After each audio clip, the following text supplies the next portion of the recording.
नमो बुद्धाय। आज मैं चिंतन में बुद्ध धम्म की बात करूंगा। बुद्ध धम्म की बात इसलिए मैं करूंगा कि बुद्ध ही मानव की बात करते हैं, मानव के हित की बात करते हैं। बाकी कोई भी पंथ हो जिसको आज धर्म कहते हैं, हिंदू, मुस्लिम, सिख, ईसाई, यह कोई धर्म नहीं है, यह पंथ क्यारी है। यह पंथ कभी भी मानव की बात नहीं करता। यह पंथ कभी मानव की बात नहीं करता है, बल्कि मानव को दानव बनाने की बात करता है। मानव को एक दूसरे से लड़ाने की बात करता है, एक दूसरे में दुश्मनी पैदा करने की कोशिश करता है। लेकिन बुद्ध मानव की बात करते हैं और मानव बनाने की बात करते हैं।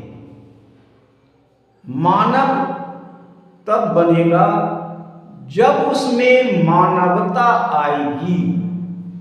जब उसमें मानवता रहेगी तभी मानव बन पाएगा। आज मानव के रूप में नहीं, आज अधिकतर मानव दानव के रूप ले चुका है। इससे विचलित होकर के बुद्ध ने मानव की बात किया, मानवता की बात की, और सब बुद्ध ने कहा धर्म एक ही है, वह मानवता के रूप में। मानवता ही सबसे बड़ा धर्म है। मानवता के बिना कोई धर्म नहीं। ये सारे पंथ हैं जो अलग अलग डबली अलग अलग राग आलाप रहे। मानव भारत को नहीं, बुद्ध ने भारत को ही नहीं, पूरे विश्व के मानव को मानवता के रूप में पिरोने की बात कही। एक मानव के लिए क्या चाहिए?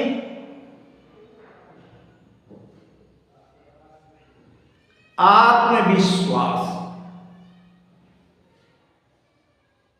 आत्मविश्वास, आत्मसम्मान, आत्मनिर्भरता।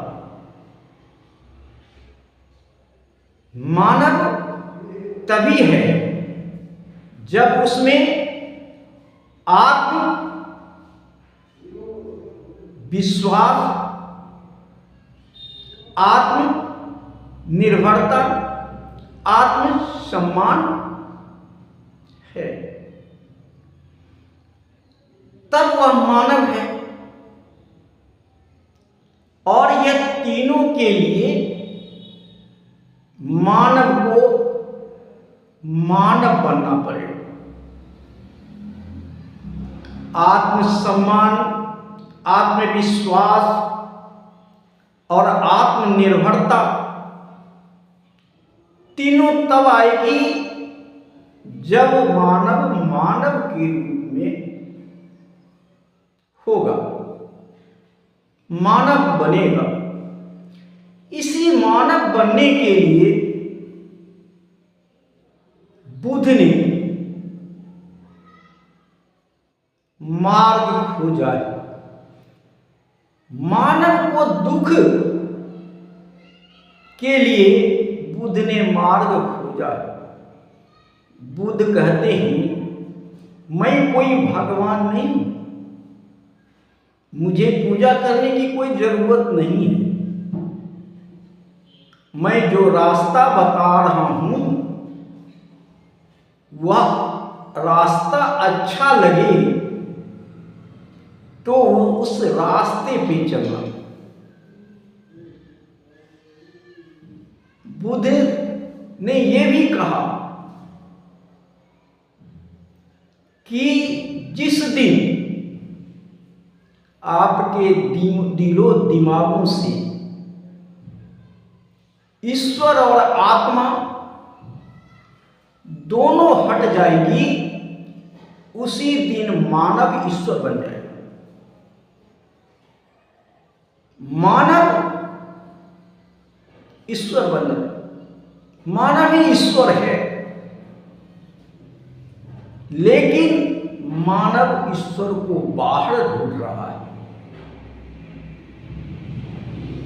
बाहर जब तक मानव ईश्वर को ढूंढेगा वह कीचड़ में ही फंसा रहेगा, वह कभी तरक्की नहीं कर सकता, मानव ईश्वर बन नहीं सकता।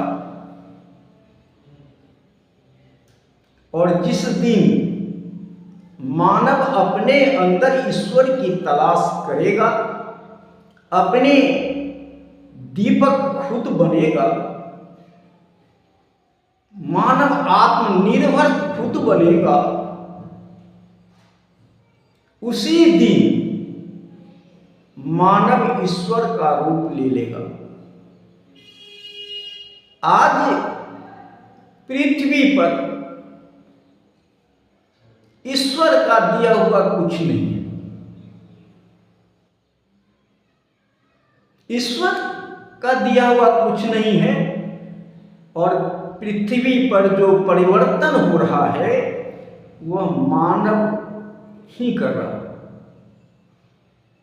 ये परिवर्तन मानव ही कर रहा है, और परिवर्तन होता रहेगा जब तक पृथ्वी रहेगी, और पृथ्वी भी रहेगी, और सब कुछ बदल रहा है, सब परिवर्तन कर रहा है। हम भी हैं, कल नहीं रहेंगे। जो भी आज देख रहे हैं वह कल नहीं रहेगा। इसलिए बुद्ध ने कहा कि जो हम आज कह रहे हैं जरूरी नहीं वह कल सत्य होगा। आज भले वह सत्य दिखाई पड़े,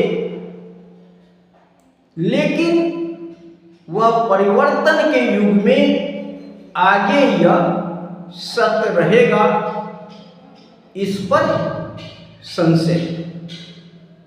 क्योंकि मानव जिस गति से परिवर्तन कर रहा है, मानव ही नहीं पृथ्वी पर हर चीज परिवर्तन कर रहा है, उस हिसाब से आगे सब कुछ बदलने वाला है। जो मानव पीछे का लकीर पीटेगा वह पीछे छूट जाएगा। जो किताब की बातें मानेगा, ग्रंथ की बात मानेगा, वेद पुराण की बात मानेगा, अपने पूर्वज की बात मानेगा, वह सब पीछे छूट जाएगा। आगे वही बढ़ेगा, शिक्षा के साथ साथ तर्क करेगा, सच्चाई को ढूंढेगा, सच्चाई को ढूंढने की कोशिश करेगा, अपने आप को समझने की कोशिश करेगा। आज हमारे देश से बाहर कुछ विकासशील देश दिखाई पड़ता है। उसके इतिहास को जानने से पता चलता है कि वह आज कहाँ खड़ा है। और क्यों खड़ा है। आज भारत इतना पिछड़ रहा है, इसका कारण क्यों? क्योंकि हम अपने आप को नहीं समझ रहे हैं, हम दूसरे के ऊपर निर्भर हैं। कोई हमें कुछ करके देगा, क्योंकि आत्मनिर्भर हम बनना चाहते ही नहीं। आप आत्मसम्मान पाना चाहते नहीं। आपको आत्मविश्वास भी नहीं है कि हम जो कर रहे हैं वह सही कर रहे हैं या गलत कर रहे हैं।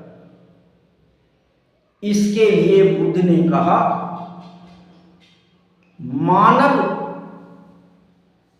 तभी बनेगा जब उसमें मानवता आएगी, मानव की बात करेगा, कोई पंथ कोई जात धर्म की बात नहीं करके केवल मानव की हित की बात करेगा।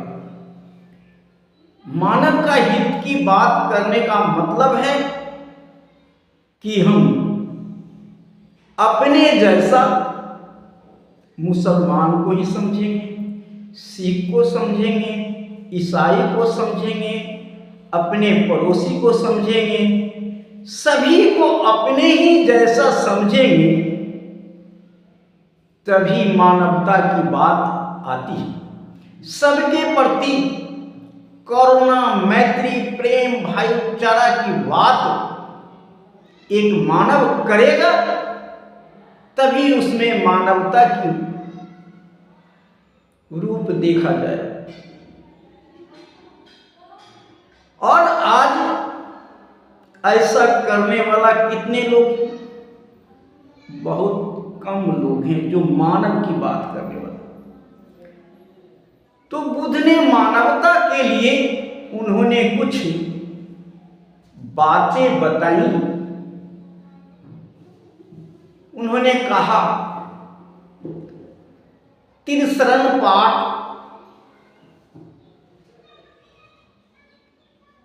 बुद्ध का था, बुद्धं शरणं गच्छामि, धम्मं शरणं गच्छामि, संघं शरणं गच्छामि।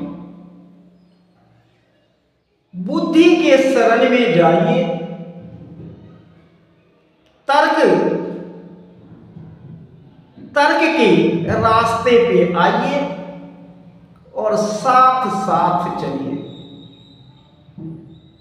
विचारशील तर्क के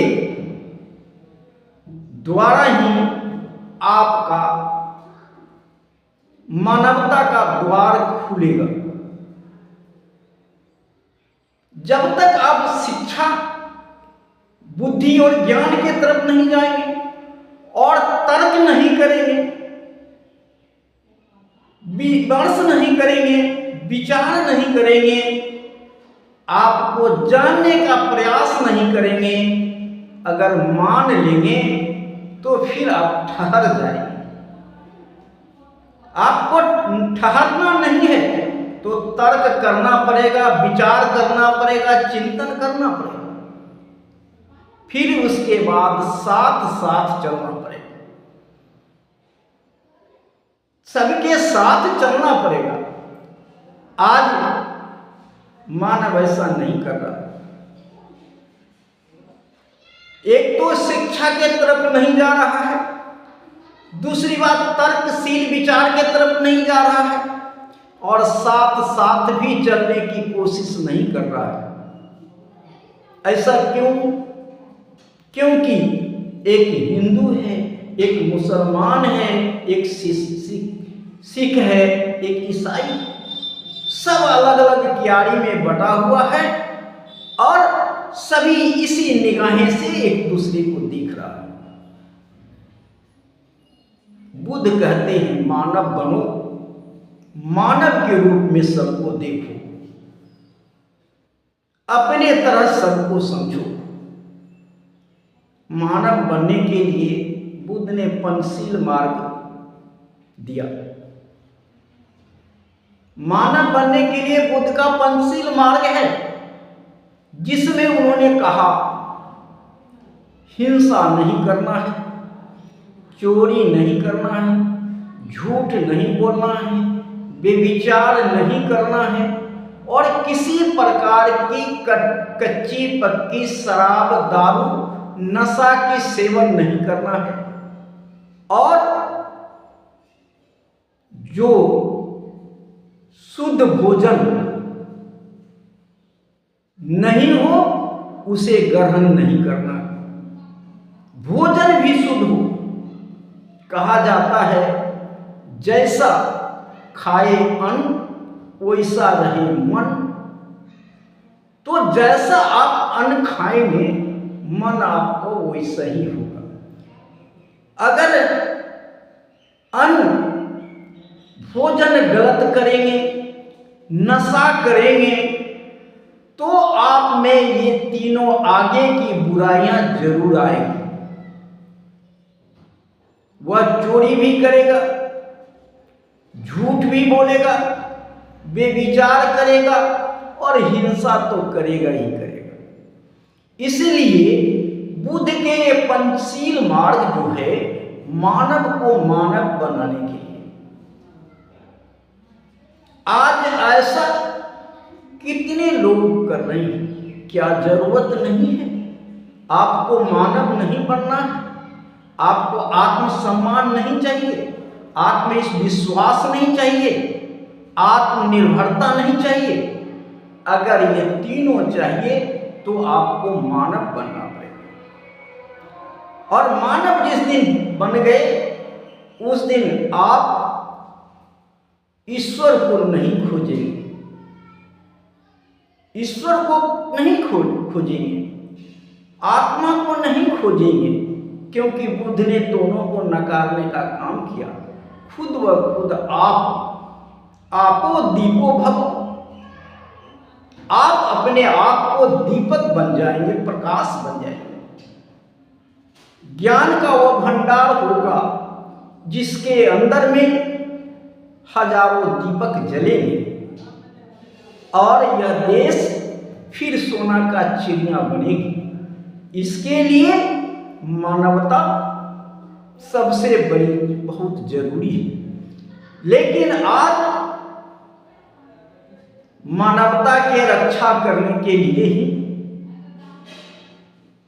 बुद्ध के विचारों, कबीर के विचारों को, महात्मा ज्योतिराव के विचारों को बाबा साहब ने संविधान के माध्यम से आपके सामने समानता, भाईचारा बढ़ाने का प्रयास किया। संविधान में वह सब कुछ है जो महात्मा ज्योतिराव फुले चाहते थे, जो कबीर चाहते थे, जो महात्मा बुद्ध चाहते थे, वह सारे आपके संविधान में है। आपके सबसे बड़ा ग्रंथ कोई है वह संविधान है। आपका पूजनीय ग्रंथ है वह संविधान है और बाबा साहब आपके पूजनीय हैं, जिन्होंने आपको सबसे ऊपर उठा करके मानव बनाने का प्रयास किया। सबको समानता, भाईचारा, करुणा, मैत्री से रहने की संदेश देने का काम किया। आज कुछ लोग संविधान को भी नकारने की कोशिश कर रहे हैं। जो संविधान को नकार रहे हैं इसका अर्थ है वह आपको नकार रहे हैं। आपको दूर करने का प्रयास किया जा रहा है, उसी युग में ढकेला जा रहा है जिस युग में हम और आपके आगे पीछे मटका और झाड़ू लगा रहता था। बुद्ध ने सबको समान रूप से जीवन जीने के लिए, मानवता की कड़ी में रहने के लिए, मानव एक समान करने के लिए, सबको शिक्षा, सबको सम्मान, यही हो भारत का